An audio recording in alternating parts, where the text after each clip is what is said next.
नमस्कार दोस्तों। क्या अरविंद केजरीवाल सलाखों के पीछे रहकर भी मुख्यमंत्री के पद पर बने रह सकते हैं?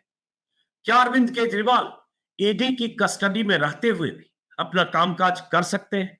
क्या अरविंद केजरीवाल, अगर उन्हें ईडी की कस्टडी के बाद भी जमानत नहीं मिली, आप जानते हैं कि 28 मार्च तक ईडी के कस्टडी में है, तो उसके बाद भी अगर उन्हें जेल भेज दिया गया, तो भी मुख्यमंत्री के पद पर बने रह सकते हैं? ये सवाल इसलिए क्योंकि अरविंद केजरीवाल की तरफ से, उनकी पार्टी के नेताओं की तरफ से बार-बार ये कहा जा रहा है कि वो जेल में रहेंगे तो भी मुख्यमंत्री के पद से इस्तीफा नहीं देंगे, क्योंकि अरविंद केजरीवाल के खिलाफ मोदी सरकार ने अपनी ताकत का, अपनी तानाशाही का इस्तेमाल करते हुए, केंद्रीय एजेंसियों का इस्तेमाल करते हुए उन्हें फंसाया है और उन्हें जेल भेजने का इंतजाम किया है, क्योंकि चुनाव सिर पर है। अरविंद केजरीवाल की पार्टी के तमाम नेताओं के दावे लगातार अरविंद केजरीवाल को फंसाने को लेकर बहुत तरह के आरोप लगातार आ रहे हैं। लेकिन उन आरोपों के बीच आज अभी कुछ देर पहले अरविंद केजरीवाल की तरफ से एक चिट्ठी देश के नाम या अपने समर्थकों के नाम, अपने कार्यकर्ताओं के नाम चिट्ठी लिखी गई है, जिस चिट्ठी को अरविंद केजरीवाल की पत्नी सुनीता केजरीवाल ने पढ़कर सुनाया और उसके बाद ये अंदाजा लगाया जा रहा है कि इसके बाद अब केजरीवाल क्या करेंगे? क्या वाकई केजरीवाल जेल में रहकर या कस्टडी में रहकर भी मुख्यमंत्री पद पर बने रहेंगे, या केजरीवाल किसी प्लान बी पर काम कर रहे हैं? इसके बारे में अभी किसी को अंदाजा नहीं है। लेकिन अभी जो चिट्ठी केजरीवाल ने लिखी है जेल से, और जिस चिट्ठी को उनकी पत्नी ने मीडिया के सामने पढ़ा है, उस चिट्ठी में बहुत कुछ केजरीवाल ने लिखा है, कहा है, जैसे कुछ संदेश। उस संदेश को डिकोड करने, समझने की भी कोशिश करेंगे, और ये भी कि अगर केजरीवाल की टीम, केजरीवाल के नेता, केजरीवाल की पार्टी के मंत्री कह रहे हैं कि केजरीवाल इस्तीफा नहीं देंगे, तो क्या इसमें कोई कानूनी पेचीदगी है?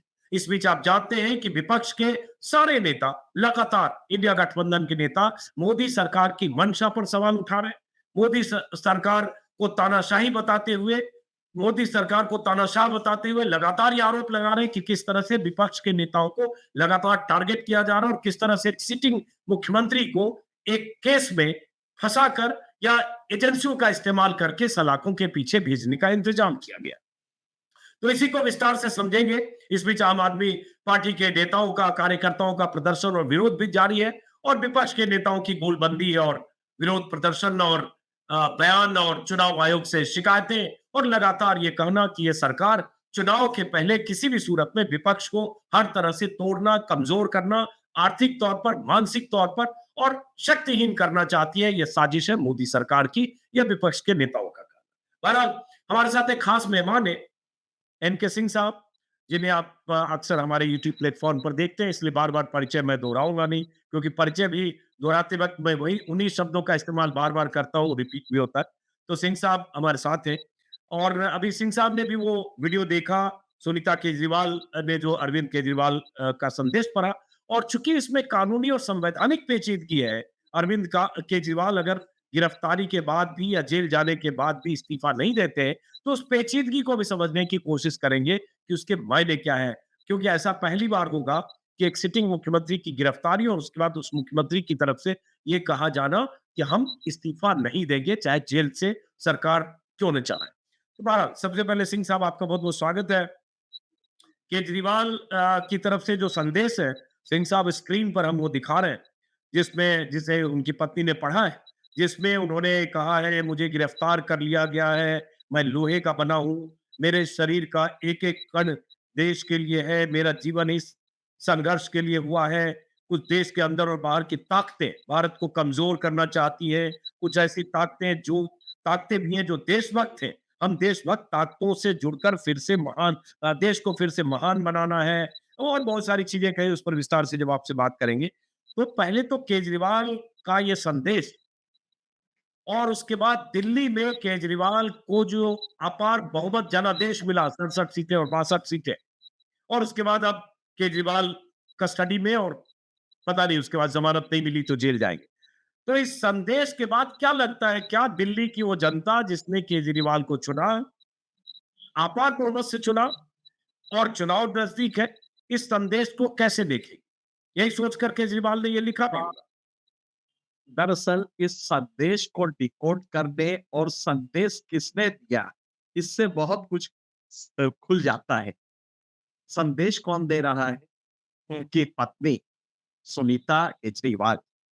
पार्टी में बहुत लोग थे, वो किसी से संदेश दिलवा सकते थे।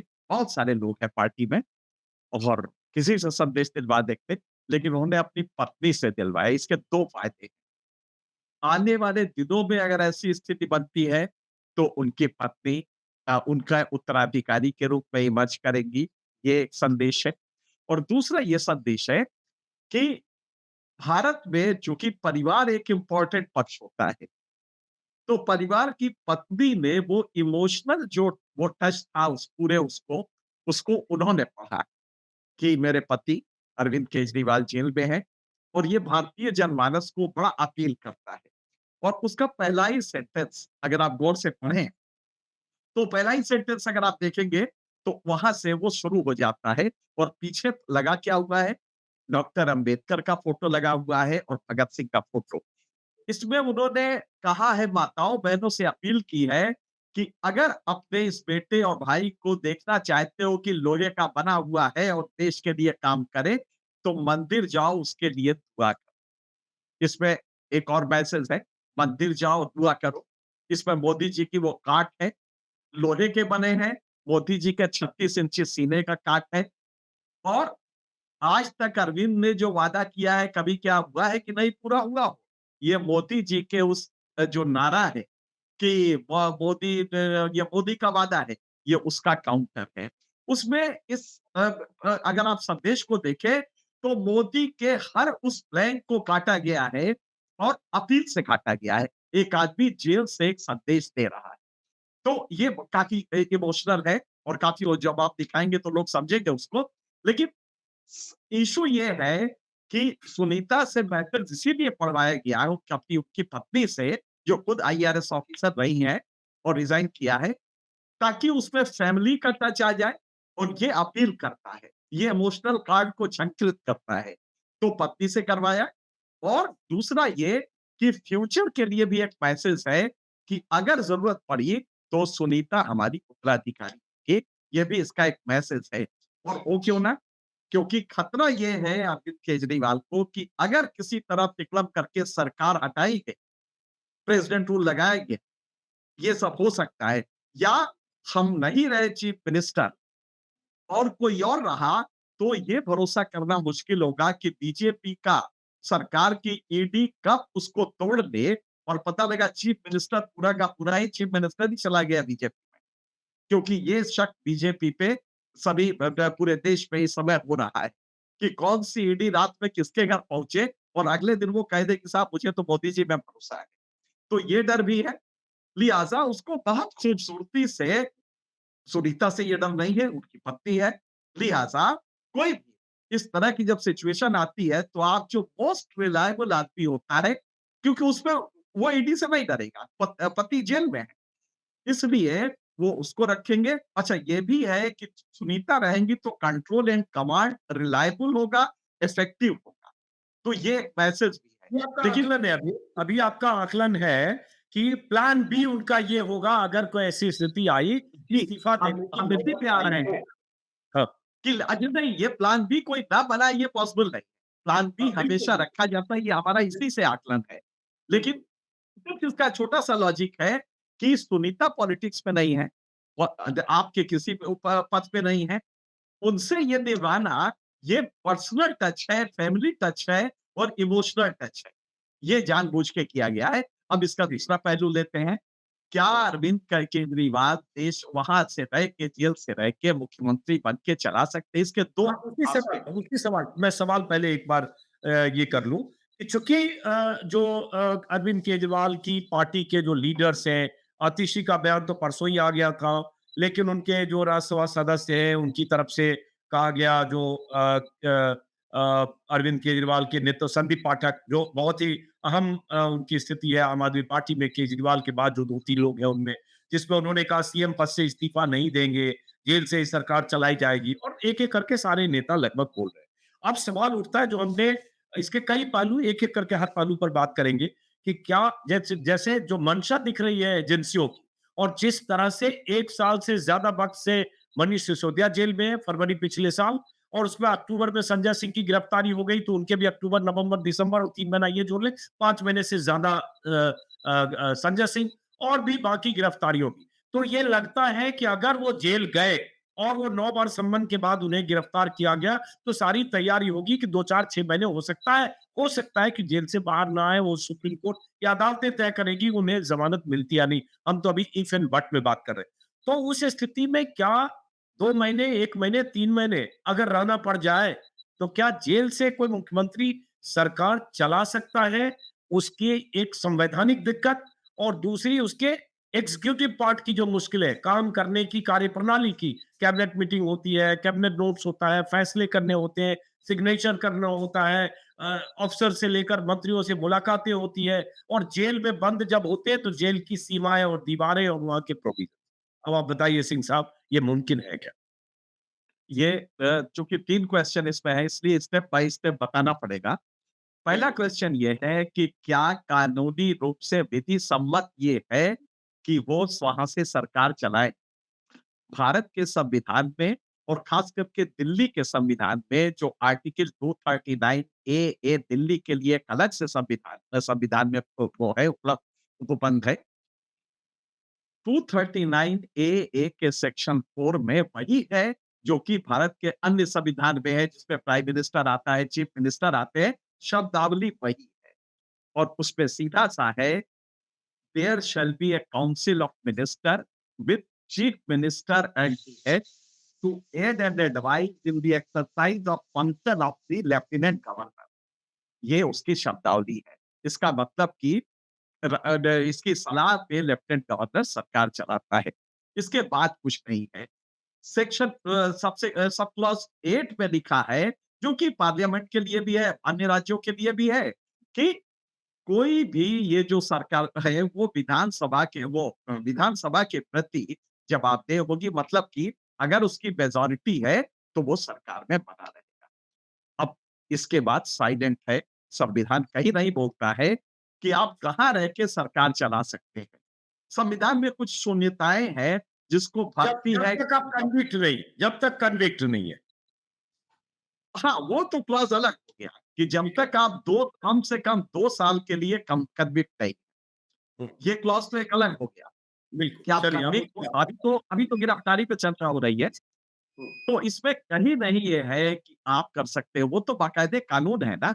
आपका आरपी एक्ट का 4 है शायद, 84 है जिसमें 83 में है कि अगर आप कन्विक्ट 83 और 84 है और 84 को निरस्त कर दिया। सुप्रीम कोर्ट ने कहा कि नहीं 2 साल के लिए अगर वो है, तो वो कोर्ट में अपील करे चाहे ना करे, उसको ठीक है, इसी पर लौटते हैं। हाँ, ठीक है। प्रेज़ेंट सिनेरियो पर लौटते हैं। जी, सिंह साहब। हाँ, अब यहाँ पे जो सबसे बड़ी बात है कि संविधान इसके लिए कहीं वो नहीं है, अरेस्ट पे आप कहाँ से सरकार चलाएँगे संविधान नहीं कहता। लेकिन अभी आपने देखा होगा कि तमिलनाडु में एक मिनिस्टर पे आरोप लगे, ईडी ने गिरफ्तार किया, जेल किया। जब जेल किया तो उसका पोर्टफोलियो बदल के प्राइम मिनिस्टर विदाउट पोर्टफोलियो कर दिया गया और वो जेल में रहा, बाकायदे जेल में बना रहा। उसके बाद हाई कोर्ट ने जो फैसला दिया उसमें 3 सिद्धांत दिए जो कि सुप्रीम कोर्ट के जजमेंट में पहले से थे, लेकिन चूंकि ताजा है तो हम उसको बता रहे हैं। उसने कहा देखिए साहब इसमें 3 चीजें हैं। कॉन्स्टिट्यूशनल मोरालिटी, संवैधानिक नैतिकता कुछ होती है जिससे कि उसको पद पे नहीं रहना चाहिए। दूसरा गुड गवर्नेंस के लिए जरूरी है और तीसरा कहा कि पब्लिक ट्रस्ट। ये 3 बातें कही। अब यहाँ पे तीनों की वो है। कॉन्स्टिट्यूशनल मोरालिटी क्या होती है?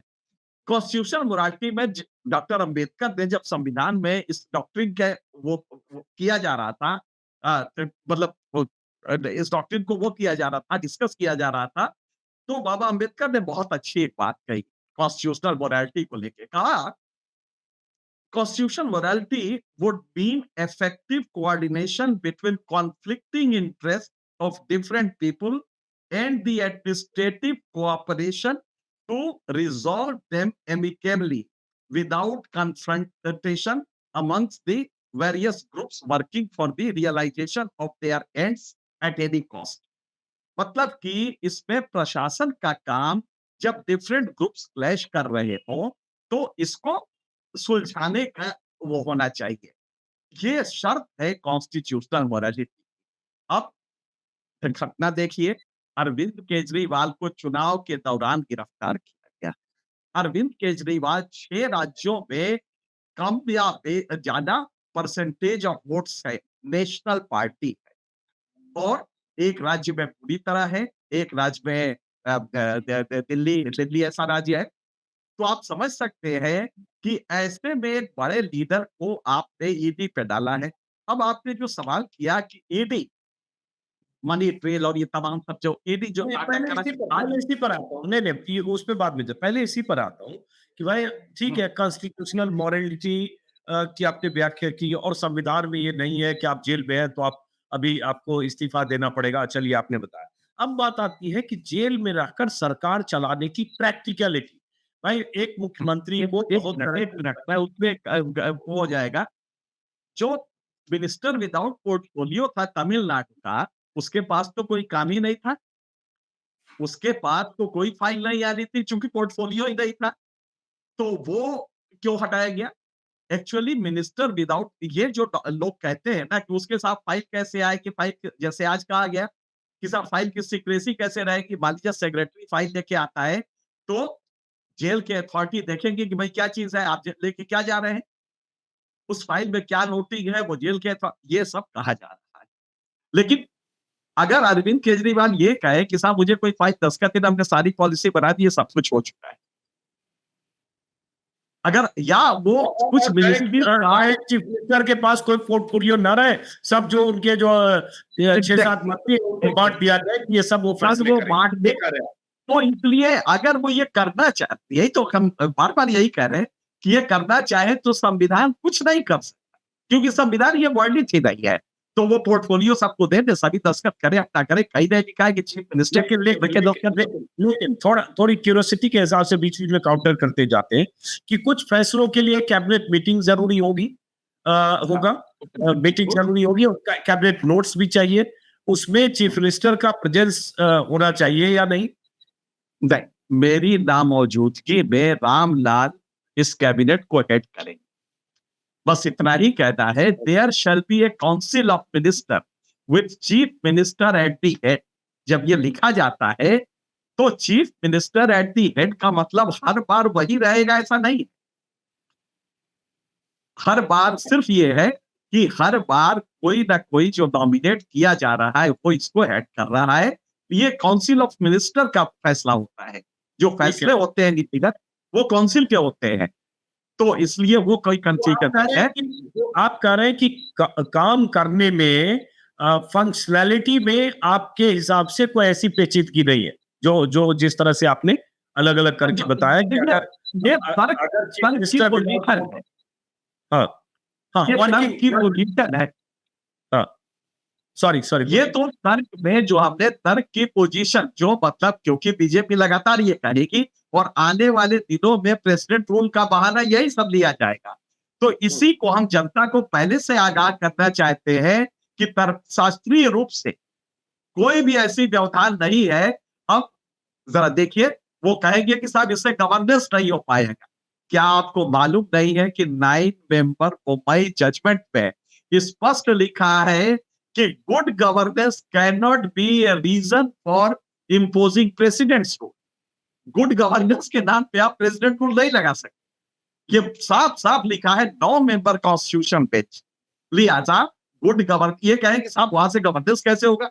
अरे भाई, हमें जनता ने वोट दिया है, हम कल्याणकारी कार्य कैसे, अच्छा मान लीजिए कि कैबिनेट डिसाइड करती है कि हम 1000 रुपया जो महिलाओं को देते हैं वो हम 2000 कर रहे हैं, इसमें अरविंद केजरीवाल कहां आते हैं, उनका जेल कहां से आता है? काउंसिल ऑफ मिनिस्टर्स ने डिसाइड किया और उसको शुरू कर दिया। इसमें कहां से अरविंद केजरीवाल आते हैं? और इतना बड़ा पब्लिक वोट है कि 1000 से 2000 किया, बिजली माफ कर दिया, तो जनता का गुड गवर्नेंस भी हो रहा है। तो इसलिए ये तो ग्राउंड्स नहीं है। हाँ, लेकिन अब उसके बाद आती है बात कि भाई उसके बाद एलजी को, आपको पता है कि एलजी और चीफ मिनिस्टर के बीच हमेशा टकराव रहा है जब से अब हम उससे आ जाए कि शरारतें इसमें लॉजिक को तोड़ेंगे कैसे? अभी तक हमने प्लेन लॉजिक दिया है जो कॉन्स्टिट्यूशनल के हिसाब से, वो भाई जजमेंट है कि आप कल आपका एलजी यही कहने जा रहा है कि साहब गवर्नेंस में कॉन्स्टिट्यूशनल मैक्सिमली ब्रेकडाउन हो गई है और गवर्नेंस नहीं चल रहा है, ग्राउंड गवर्नेंस का लेगा। तो जब वो लेगा, मैं उसकी कार्ड दे रहा हूं कि एक कैबिनेट काउंसिल ऑफ मिनिस्टर बैठती है और जन कल्याण के लिए बहुत सारी योजनाएं बनाती है और रेवेन्यू में लाती है, तो कहां का गुड गवर्नेंस खराब हो गया? इसलिए वो कोई ग्राउंड नहीं बनता है, इसलिए प्रेसिडेंट रूल का ग्राउंड कोई नहीं। लेकिन अब इसके पीछे क्या है? क्या वाकई आप वहां से सरकार चला सकते हैं? क्योंकि सरकार के बहुत सारे फंक्शन हैं जिसके लिए पद हैं। एक पद बनाया हुआ है, there shall be a council of minister with chief minister at the head, ये उसकी इबारत है। चीफ मिनिस्टर, अच्छा मान लीजिए कि चीफ मिनिस्टर मनीष सिसोदिया नहीं है, क्या सरकार नहीं चल रही है? कई मिनिस्टर इनके जेल में है, वो सत्येंद्र जैन जेल में है और महीनों से है, क्या सरकार नहीं चल रही है? तो क्या ये माना जाएगा कि चीफ मिनिस्टर के रहने से सरकार चलती है, चीफ मिनिस्टर गया तो सरकार नहीं चलती? ये कौन सा लॉजिक हुआ? ठीक है, अब उसके बाद मैं बात कर रहा हूं कि एलजी की तरफ से और जो सरकार की तरफ से जो होगा कि भाई मुख्यमंत्री जेल में है और उसके बाद क्या हो सकता है ऑप्शंस एलजी के पॉइंट ऑफ व्यू से, या क्या कहेगा वो तो ये जबरा मारे रोए न दे, ये जो मुहावरा है कि जो ताकतवर है वो मारता है, रोने भी नहीं देता, कि रोगे तो फिर मारेंगे, ये वो स्थिति आ जाएगी। अब यहाँ पे वो प्रेसिडेंट रूल चाहेंगे क्योंकि चुनाव होना है, तो अरविंद केजरीवाल का जो आज के बड़ा बढ़िया जो अपील किया उसमें अरविंद केजरीवाल ने इतना खूबसूरत, ये प्योर इलेक्शन स्ट्रेटजी है। और अरविंद केजरीवाल को अभी भी आईक्यू लेवल पे मुझे नहीं लगता कि देश में कोई पॉलिटिशियन जो बीट कर सकता है। उन्होंने क्या किया है भाइयों बहनों, वो जो 1000 रुपया देते, आप ये ना सोचिए कि ये खत्म हो जाएगा, ये आपका जो बेटा है, ये जो भाई है, ये देता रहेगा, ये भी उन्होंने इसमें डाल दिया। तो अब आप क्या करेंगे? आपके लिए साफ चुकंदर की गति हो जाएगी कि जब आप प्रेसिडेंट रूल लगाएंगे तो क्या ये 1000 बंद करेंगे? क्या ये सब चीजें जो फ्रीबीज मिलती थी वो बंद करेंगे आप? तो पहला तो ये। दूसरा, प्रेसिडेंट रूल लगा के मान लीजिए कि आपने लगा दिया, आप उसके बाद चुनाव कैसे कराएंगे? प्रेसिडेंट रूल लगाने के बाद ये चुनाव आपने करा लिया, उसके बाद क्या किया? क्योंकि अरविंद केजरीवाल को फिलहाल आप छोड़ने नहीं जा रहे हैं और मेरा मानना है कि अभी रिमांड वगैरह लगातार बढ़ती रहेगी। तो ये अलग बात है कि फिर प्रेसिडेंट रूल लगाने के लिए क्या प्रोविजन का या क्या दलील का इस्तेमाल एलजी कर सकते हैं, ये मैं जानना चाहता हूं, थोड़ा पॉइंटेड। बहुत सिंपल सा है कि दलील पहला तो होगा कि साहब कॉन्स्टिट्यूशनल ब्रेकडाउन इसलिए है कि चीफ मिनिस्टर इसका अवेलेबल नहीं है, वो जेल में है। एक सिंपल सा लाइन। दूसरा, जेल में रह के आप गवर्नेंस नहीं दे सकते, ये टेनेबल पोजीशन नहीं है, क्योंकि अब दो चीजें कहें इसमें है। एडमिनिस्ट्रेटिव प्रिंसिपल्स की दिक्कत ये बताएंगे कि साहब सेक्रेटरी अंदर घुसेगा कैसे? जेल में जाने के लिए एक्सेस फ्री एक्सेसिबल नहीं होता है, तो जेल में घुसा और जेल में जो मान लीजिए कि वो पिस्टल लेके जा रहा है, इसलिए जेल तो वो सारी चीजें देखेगा। तो जो जेल अथॉरिटी की अनुमति और वो टाइमिंग होगी ना, ऐसे थोड़े कि दरवाजे खुले 3 बार फाइल ले, पर उसके लिए टाइमिंग होगी, कितनी बार किसी कैदी से मिल सकते हैं, नहीं मिल सकते, कितनी देर के लिए मिल सकते हैं, कहाँ मिल सकते हैं, बहुत सारी उसमें प्रैक्टिकलिटी। और कितनों से मिल सकते हैं? अगर मान लीजिए 19 सेक्रेटरी है, 38 डिप्टी सेक्रेटरी है, कितनों से मिल सकते हैं? ये गवर्नर का काम है ना। वहां पे कॉन्फ्रेंस रूम थोड़ी है कि वहां बैठ के आप 5 मंत्रालय के लोगों को बुला के, जो भी है, तो ये एक प्रॉब्लम है। मान लीजिए मंत्रालय के लोगों को बुलाया भी तो ईडी पूछताछ कब करेगा? सही बात नहीं, मैं ईडी के रिमांड की अभी बात नहीं कर रहा हूं, मैं तो बात कर रहा हूं कि अगर जुडिशियल रिमांड में चले गए तो ये एक। अब बात आती है कि जो मोरालिटी की बात कर रहे हैं, नैतिकता और मोरालिटी जो भी कहे, तो ये भी तो एक समस्या होगी कि जैसे सत्येंद्र जैन के केस में भी इस्तीफा बहुत लंबे वक्त के बाद हुआ, लगातार कहा गया कि इस्तीफा नहीं लिया गया और वो जेल में, तो ये तो कहा जाएगा कि भाई आप ऐसी राजनीति करने आए थे, राजनीति बदलने आए थे, आप बहुत तरह की बड़ी-बड़ी बातें करके आए थे और आप पर आरोप है, वो आरोप साबित होगा, नहीं होगा, कन्विक्ट होंगे, नहीं होंगे, ट्रायल चलेगा, लंबी प्रक्रिया है। लेकिन उसके बाद भी आप जेल में बने कैसे रह सकते हैं, ये बीजेपी लगातार कहेगी और जब कहेगी, तो किसी को एक कॉमन आदमी को एक एक आदमी सोच सकता है कि फँसाया गया है, ये तो मोदी सरकार में हर विपक्ष के नेता को फँसाया जा रहा है और उसके बाद जो भाग के ईडी के डर से सरकार समर्थक हो जा रहा है या बीजेपी समर्थक वो बच जा रहा है, तो ये एक पक्ष सोचने वाला होगा, दूसरा पक्ष कहेगा यार थोड़ी तो मर्यादा दिखाते, नैतिकता दिखाते, कुर्सी को क्यों पकड़ के बैठे हो, इस्तीफा दे देते।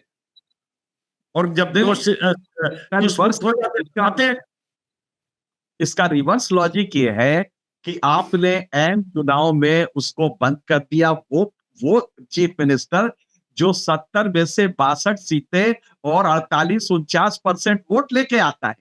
मोदी जी को 37-38% मिलते हैं तो देश के मुखिया हो जाते हैं, देश का ठेका उनके पास होता है। तो अगर दिल्ली का ठेका अरविंद केजरीवाल के पास है और 48-50% वोट मिलते हैं और 62 पे 70 में 62 सीटें होती है, एक जमाने में 67 होती थी, तो ये लॉजिक तो नहीं रहेगा क्योंकि अल्टीमेटली तो पब्लिक उस पे आएगा ना कि आप पब्लिक क्या चाहती है। अगर पब्लिक 48% 50% वोट देती है, तो इसको आप नहीं कह सकते कि वो पब्लिक व्यू नहीं है। तो इसलिए फिर विक्टिमाइजेशन का जो एलिमेंट है, आप कॉन्स्टिट्यूशनल मोरालिटी कब लेंगे? मोरालिटी की बात कब आती है? मैंने आपको वो किया नैतिकता के सारे पैरामीटर तोड़ के और आपने घर पे आपने बुलाया और हमने आपके घर से एक सामान चुरा लिया। अब हमसे आप आपसे हम उम्मीद करें कि अरे भाई कुछ भी था तो हम आपके मेहमान थे, आप पुलिस में क्यों दे दिए? मैंने आपके घर से आपने बुलाया, मैंने 1 लाख रुपए चुरा लिए। आप उस समय कह रहे हैं कि आप साहब ये कमाल करते हैं। आप अपने मेहमान को बुला के आप उसको पुलिस को दे दिए। तो नैतिकता एक तरफा नहीं चलती ना कि अरविंद केजरीवाल तो नैतिक हो लेकिन ईडी अनैतिक हो और ईडी सत्ता के इशारे पे ईडी जो करे वो सब कुछ चलता रहेगा। उसको कहा जाएगा कानून है। आप ईडी बॉन्ड ले लेंगे आदमी वही शरद रेड्डी नाम का कोई शख्स जो अरविंदो फार्मा का डायरेक्टर हो, वो अरविंदो फार्मा का डायरेक्टर इसी तरह के केस में इसी लीकर केस में पकड़ा जाए और पकड़े जाने के 5 दिन बाद अरविंदो फार्मा 5 करोड़ का बॉन्ड ले ले, फिर जमानत मिल जाए और फिर सिलसिलेवार ढंग से पूरी लिस्ट आई है कि अरविंदो फार्मा ने फिर ईडी कोर्ट में ये कहे फिर ईडी कोर्ट में ये कहे कि साहब इनको इसमें से निकाल दीजिए। फिर ईडी उनको निर्दोष साबित कर देंगे। तो यहाँ पे वो इशू है। अब हम थोड़ा-सा अपने व्यूअर्स को जानकारी देना चाहेंगे कि ये केस या इस तरह के केस में ईडी जो कर रही है, उसमें गड़बड़ क्या हो रहा है? आप जितने भी केस देखिए ईडी के, अल्टीमेटली कोई भी मनी ट्रेल एंड तक नहीं जा रहा है। अरविंद का ही केस लीजिए, खाली कॉन्जेक्चर है, खाली फलाने ने कहा कि अरविंद केजरीवाल ने घर पे बुलाया था, फिर फलाने ने कहा घर पे बुलाया था, फिर उनके पीए ने कहा घर पे बुलाया था। कुल मिला के दहशत कराए तो आपके पास आने वाला दिनेश अरोड़ा सरकारी गवाह बन जाए। सरकारी गवाह पैसा दे, पहले तो आपको पैसा दे। अच्छा पहले तो आप मुकदमा करें। ईडी ने पहले उसको अरविंद वर्मा पे केस किया, अरविंद वर्मा पे जो जांच किया था उसमें पाया। अब आप समझ सकते हैं कि इसके बाद अरविंद तो कॉन्स्टिट्यूशनल मोरालिटी करे, लेकिन बाकी जो सरकार है वो सब बैठी है कि नहीं करोगे तो प्रेसिडेंट रूल लगा देंगे। ये अजीब सा लॉजिक है।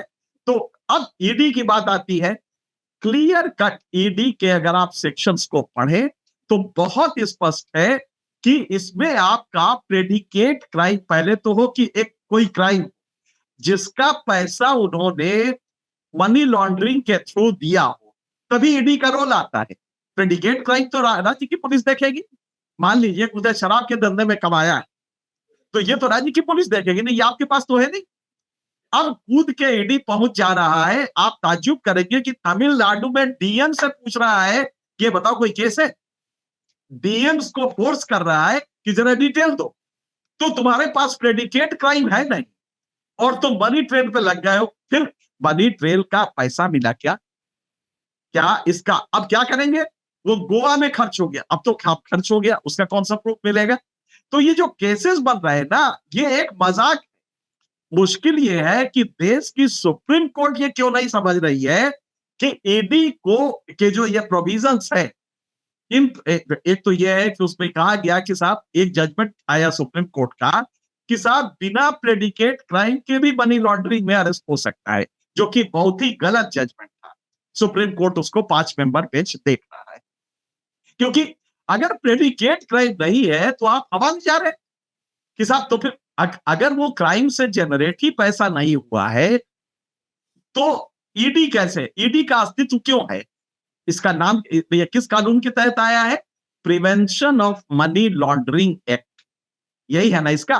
तो प्रिवेंशन तो तब होगा, अदरवाइज वो इनकम टैक्स का केस है। अगर मान लीजिए कि मैंने कुछ कमाया है और टैक्स नहीं दिया है तो इनकम टैक्स देखेगा, ईडी क्यों देखेगा? तो यहां पे ये इशू है कि आपने ईडी को विदाउट प्रेडिकेट क्राइम के ईडी कूद रहा है और लोगों को गिरफ्तार कर रहा है। बहुत दावे किए जा रहे हैं, तरह तरह की जानकारियां जो खबरों में लगातार आ रही है। हालांकि आम आदमी पार्टी और विपक्ष के नेताओं का कहना है कि ये सिर्फ फंसाने के लिए किया गया, कोई मनी ट्रेल नहीं है। मनी ट्रेल तो दीजिए आप, देखिए गवाही दो तरह की होती है जो साक्ष्य प्रस्तुत किए जाते हैं। एक होता है ये जो बयान होती है, लोगों के बयान, लेकिन आपको ये कहना पड़ेगा कि मर्डर हुआ तो चाकू भी बरामद किया। आप सिर्फ ये कह के किसी को फंसा दे कि साहब परसों मैंने देखा ये भागता जा रहा था, हाँफ भी रहा था साहब, लेकिन चाकू नहीं है। चाकू से मर्डर हुआ, एक आदमी कह रहा, बल्कि 5 आदमी कह रहे कि साहब ये भाग रहा था, हमने देखा उसी घर से निकल के भाग। क्या इसके बेसिस पे आप सजा दे सकते हैं? उसके लिए आपके पास मतलब कुछ तो बरामद हो। तो ये यहाँ पे हकीकत ये ईडी विच हंटिंग कर रहा है पूरे केस में, यहाँ पे भी यही कर रहा है। बहरहाल खैर वो तो अपना अब ईडी देखेगा। जो कॉन्स्टिट्यूशनल पोजीशन है इसमें 2 चीजें हैं। हमें लगता है कि जिस तरह की बीजेपी की सेंट्रल गवर्नमेंट है, जो उसके लिए कुछ नियम का बहुत मतलब नहीं है, तो वो क्या करेगी कि प्रेसिडेंट रूल पहली अपॉर्चुनिटी में लगाना चाहिए। जैसे ही ये होगा कि नहीं साहब आपकी बात को 15, तो उसे कहेगी कि साहब ये लगातार जेल पे है, लिहाजा हम प्रेसिडेंट रूल लगाते हैं। अब प्रेसिडेंट रूल अगर लगाएगी तो केजरीवाल एक गवर्नमेंट खोदेंगे, तो जो उसमें देना चाहते हैं या इस तरह के पॉलिटिकल वो पिच लाना चाहते हैं, उससे वो हो जाएंगे।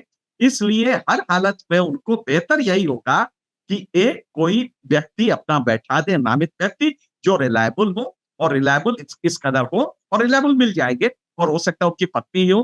तो ये करके, क्योंकि खैर ये फैसला वो अपना जो भी, हाँ सही, जो उनको करना है करें, वो अपना जो भी करे।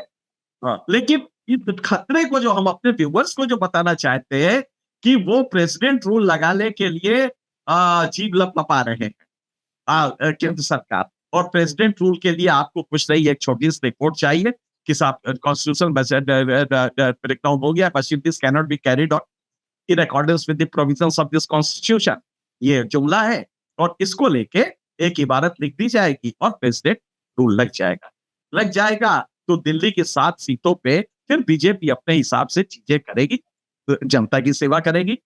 तो ये पॉसिबल हो सकता है, लेकिन अरविंद केजरीवाल लूज कर जाए।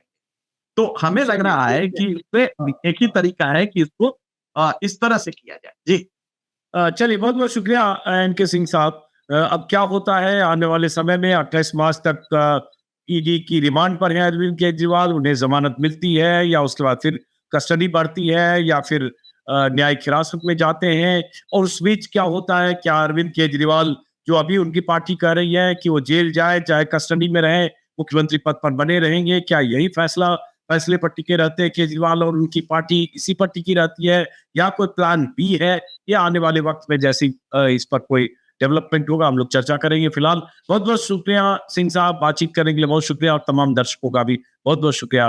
नमस्कार।